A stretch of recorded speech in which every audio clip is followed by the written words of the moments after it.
السلام عليكم ورحمة الله وبركاته، أحبابي وأصحابي في كل مكان، يا رب تكونوا بخير. معكم أحمد الشاذلي من قناة المداح. النهاردة معنا قصة بيرجع تاريخها 2004، قصة حقيقية حصلت في مصر. يلا بينا نبتدي قصتنا النهاردة ويا رب تعجبكم.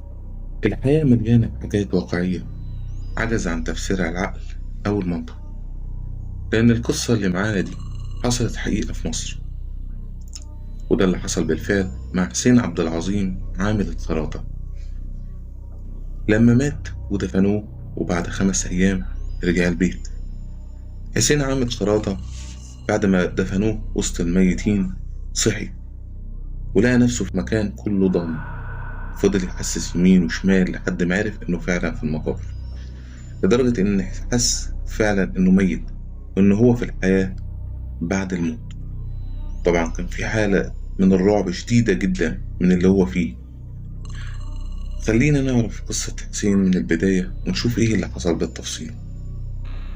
حسين هو عامل خراطة وكان بيعاني من الفقر والمرض، وكان اللي بيقبضه في حياته كان يدوب يقدر يسد جوعه. وفي يوم من الأيام رجع حسين من الشغل للبيت، وبيته ده كان عبارة عن أوضة واحدة وضيقة جدا.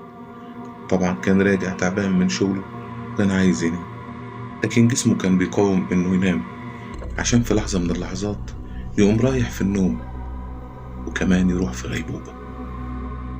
ابن خالته كان ساكن معاه في نفس البيت في الدور اللي فوقيه، وحسين كان قاعد في أوضة لوحده بعد ما ساب مراته في القرية اللي كان عايش فيها، رغم إنه كان لسه متجوز مبقالوش شهرين بس. المهم إن ابن خالته نزل يشوفه، لقاه مرمي ومش طالع منه نفس خالص، والقلب مش شغال تقريبا، وكل حاجة واقفة. فقاموا شايلينه وودينه المستشفى، وفي المستشفى الدكاترة شافوه وقالوا ده مات، وكمان قالوا السبب حالة تسمم. وبما إنهم في المستشفى والدكاترة شافوه وقالوا إنه خلاص مات، قاموا مطلعين لي وبعدها قاموا قايلين لأهله في البلد، وبعدين غسلوه وصلوا عليه، وبعدين قاموا مودينه لمسواه الأخير ودفنوه جنب أبوه. طبعا لحد كده الدنيا تمام. أهل حسين قاموا عاملين صوان عشان ياخدوه أو ياخدوا فيه العزاء بتاعه. طبعا الكل كان حزين حزن شديد، لأن حسين كان شاب صغير وكمان لسه متجوز مبقالوش شهرين بس. وبعد 5 أيام حسين فاق من الغيبوبة عشان يلاقي نفسه في مكان كله ضلمة، وفضل حسين يحسس حوالينه منه لحد ما اتأكد إنه مدفون فعلا. لما إيده جت على جثة من الجثث اللي حواليه، وكمان فقد حاسة الشم بسبب الريحة اللي جوه المكان.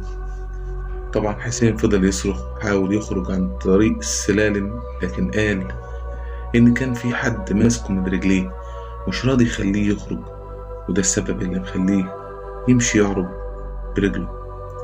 وطبعا من الرعب شعره بسبب الخوف اللي تعرض ليه، وقال بعد يومين من الصريخ تربي جاب تصريح يفتح عليه، وأول ما شافه جات له سكتة قلبية ومات. وبعد ما أمه عرفت إنه رجع للحياة جت جري عشان تشوفه، عشان أول ما تشوفه تقوم تبتسم وتقع هي كمان عشان تفارق الحياة. أما هو بقى وطلع من المستشفى عشان يكمل حياته اللي كانت هتنتهي أونطة، لكن عمرها ما هتكون زي الأول بعد ما فقد الزوجة بالفراق والأم بالأم. وبكده أحبابي وأصحابي في كل مكان نكون وصلنا لنهاية قصتنا النهاردة الحقيقية. يا رب تكون ترجع تاريخ قصتنا النهاردة ل2004، وزي ما بيقولوا العمر بقية. يا رب النهاردة تكون قصتنا عجبتكم وأكون موفق معكم النهاردة يا رب. أتمنى منكم الدعم باللايك والشير وتفعيل زر الجرس عشان يوصلكم كل جديد.